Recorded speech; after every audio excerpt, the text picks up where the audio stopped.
बिस्मिल्लाहिर्रहमानिर्रहीम। अस्सलाम वालेकुम। मैं हूं सनाली और आपके साथ शेयर करूंगी होममेड पिज़्ज़ा रेसिपी विदाउट चीज़ के। आप इसको किस तरह से घर पे तैयार कर सकते हैं। अगर आपके घर में चीज़ ख़त्म हो चुकी है और आप पिज़्ज़ा बनाना चाहते हैं तो इजीली बहुत ही यमी और टेस्टी पिज़्ज़ा आप घर पे बना के तैयार कर सकते हैं। बस कुछ टिप्स को फॉलो करना ज़रूरी है तो आपके पिज़्ज़ा की ब्रेड भी बहुत ही सॉफ्ट होगी और पिज़्ज़ा भी बहुत ही यमी बन के तैयार होगा।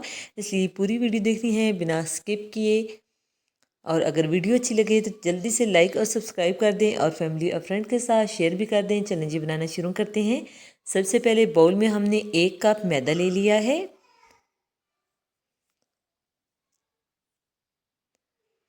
1 टेबलस्पून हमने इसमें इंस्टेंट ईस्ट शामिल कर दी है। 1 टीस्पून पिसी हुई चीनी शामिल कर दी है। हाफ टी स्पून नमक शामिल करके हमने इसमें 2 से 3 टेबलस्पून ऑयल शामिल कर दिया है। आप घी को भी मेल्ट करके शामिल कर सकते हैं। हैंड विस्क या हाथ की मदद से आपने इसको अच्छे से मिक्स कर लेना है। इस डो को ना तो हमने बहुत ज़्यादा सख्त रखना है और ना ही बहुत ज़्यादा नरम रखना है। जिस तरह नॉर्मल हम घर में डो लगाते हैं आम रोटी बनाने के लिए, इसी तरह से हमने इसे नीम गर्म पानी से इसकी डो तैयार कर लेनी है। बहुत ज़्यादा गर्म पानी भी नहीं लेना वरना आपकी जो ईस्ट है वो डेड हो जाएगी और जो डो है अच्छे से राइस नहीं हो सकेगी। 10 मिनट तक अच्छे से मसल के हमने हाथों पे ऑयल लगा के डो को तैयार कर लिया है। ये स्टेप बहुत ज़रूरी है, इसको मिस नहीं करना। अब अच्छे से ऑयल से इसको ग्रीस कर लेंगे और कवर करके 2 से ढाई घंटे के लिए राइस होने के लिए छोड़ देंगे। यहाँ पे हम वाइट सॉस तैयार कर लेंगे। 3 से 4 टेबलस्पून हमने इसमें बटर ले लिया है और आधा कप मैदा छान के लेना है। इसकी अच्छे से भुनाई कर लेंगे ताकि मैदे का कच्चापन ख़त्म हो जाए। 4 से 5 मिनट तक बिल्कुल लो फ्लेम पे, ताकि मैदे का कच्चापन ख़त्म हो जाए और एक अच्छी सी सॉस जो है हमारे पास तैयार हो जाए। आधा किलो दूध हम इसमें शामिल करेंगे। थोड़ा थोड़ा करके शामिल करते जाएंगे और इसको मिक्स करते जाएंगे। कोई गुठली या लम्स नहीं रहना चाहिए। आप देख सकते हैं हमने इसको अच्छे से मिक्स कर लिए है। अब हम इसमें स्पाइसेस शामिल करेंगे। आपने सभी स्पाइसेस टेस्ट के अकॉर्डिंग शामिल करने हैं। 1.5 टीस्पून नमक, 1/4 टीस्पून पापरिका पाउडर और 1 टेबलस्पून हमने इसमें सफ़ेद मिर्च पाउडर शामिल कर दिया है। 1 टीस्पून चिकन पाउडर, 1 टीस्पून लहसुन पाउडर और 1 टीस्पून ही अदरक पाउडर हमने इसमें शामिल कर दिया है। ये सभी मसाले ज़रूर शामिल कीजिएगा, इससे सॉस बहुत ही अच्छी बन के तैयार होती है। 4 से 5 मिनट तक हमने इसे पका लिया है। बहुत ज़्यादा ओवर थिक नहीं करना। यहाँ पे हम 2 स्लाइस इसमें चीज़ के शामिल कर देंगे। अगर आपके पास हो तो शामिल कर दें वरना इसको स्किप भी कर सकते हैं। इससे जो है बहुत ही टेस्टी जो है हमारी ये सॉस बन के तैयार होती है। उसको ठंडा होने के लिए छोड़ दिया है। यहाँ पे चिकन तैयार कर लेंगे। एक कढ़ाई में हमने 1 टेबलस्पून अदरक लहसुन पेस्ट शामिल करके इसको अच्छे से सौते कर लेना है 10 सेकंड तक लो फ्लेम पे, ताकि इसका कच्चापन ख़त्म हो जाए, अच्छी सी खुशबू आने लगे। यहाँ पे मैं इसके अंदर बोनलेस 1 किलो चिकन शामिल कर दूंगी, क्योंकि जो है हम जो है रोज़ाना की बुनियाद पे बच्चों के लिए पिज़्ज़ा बनाते हैं तो इसलिए मैं ज़्यादा चिकन बना के फ्रीज़ कर दूंगी। जब पिज़्ज़ा बनाना हो तो हम निकाल के इजीली इसकी टॉपिंग कर सकते हैं। 1.5 टीस्पून नमक शामिल कर दिया है और 1 टीस्पून भर के लाल मिर्च पाउडर शामिल कर दिया है। हाफ टी स्पून हल्दी पाउडर शामिल किया है और 1 टीस्पून हमने इसमें चिकन मसाला शामिल किया है। अगर स्किप करना चाहें तो स्किप कर सकते हैं।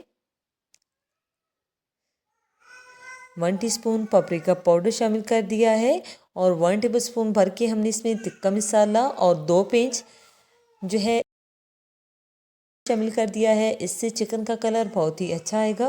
अच्छे से मिक्स करके हाई फ्लेम पे हमने 3-4 मिनट तक पका लिया है। अब कवर करके इसे कुक कर लेंगे।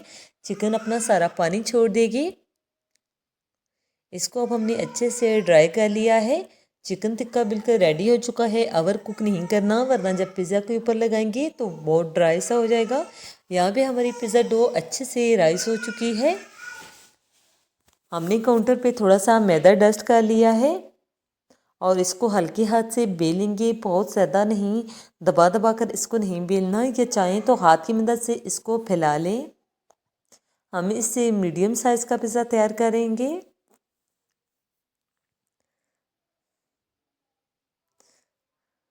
डो को हमने बेल लिया है पेड़े को, और यहाँ पे जिसमें हमने इसको बेक करना है, इस ट्रे को ऑयल से अच्छे से ग्रीस कर लेंगे ताकि बेस जो है इसके साथ चिपके ना। अच्छे से हमने इसको सेट कर लेना है। किनारों से हम इसको फोल्ड कर लेंगे तो बिल्कुल रेस्टोरेंट स्टाइल जैसा हमारे पिज़्ज़ा तैयार होगा। और फोर्क की मदद से हमने इसके ऊपर जो है अच्छे से निशान लगा लिए हैं ताकि अंदर तक ब्रेड अच्छे से कुक हो। 10 मिनट तक हमने इसे कवर करके छोड़ दिया था, अच्छे से राइस हो चुकी है। इसके किनारों को हमने ऑयल से ग्रीस कर लिया है, और यहाँ पे हमने पिज़्ज़ा सॉस इसके ऊपर शामिल कर दी है। अगर आपके पास मार्केट वाला हो तो वो शामिल कर लें, नहीं तो होममेड पिज़्ज़ा सॉस आप इसके ऊपर अच्छे से अप्लाई कर लें। यहाँ पे जो हमने बहुत ही ज़बरदस्त वाइट सॉस बना के रखी हुई थी वो हमने इसके ऊपर अच्छे से अप्लाई कर ली है। एक थिक सी लेयर आपने अप्लाई करनी है। अब जो भी वेजिटेबल्स आपको पसंद हो वो आप जो है इस पर शामिल कर सकते हैं, कम या ज़्यादा। यहाँ पे जो हमने चिकन तैयार करके रखा था चिकन टिक्का, वो हम इसके ऊपर शामिल कर देंगे। एक अच्छी सी लेयर हम जो है वाइट सॉस की इसके ऊपर शामिल कर देंगे, इससे इसका टेस्ट बहुत ही अच्छा आता है। यहाँ मेरे पास चीज़ थी तो मैं वो थोड़ी सी शेड करके इसके ऊपर शामिल कर रही हूँ। अगर आपके पास ना हो तो आप टोटली स्किप कर सकते हैं। ब्लैक ओलिव से अच्छी से टॉपिंग कर ली है। 10 मिनट तक पहले ओवन को प्री हीट करके 180 डिग्री पे 20 से 25 मिनट तक हमने इसे बेक कर लिया है। अच्छे से पिज़्ज़ा रेडी हो चुका है। आप भी ये रेसिपी ज़रूर ट्राई कीजिएगा, ट्रस्ट मी बहुत ही टेस्टी ये पिज़्ज़ा बनके तैयार होता है। इसी दौरान अगर चैनल पे नए हैं और अभी तक आपने चैनल को लाइक नहीं किया और चैनल को सब्सक्राइब नहीं किया तो जल्दी से लाइक कर दें, सब्सक्राइब कर दें, फैमिली और फ्रेंड्स के साथ शेयर कर दें ताकि ये इन्फॉर्मेटिव सी वीडियो किसी और के पास भी पहुँच सके।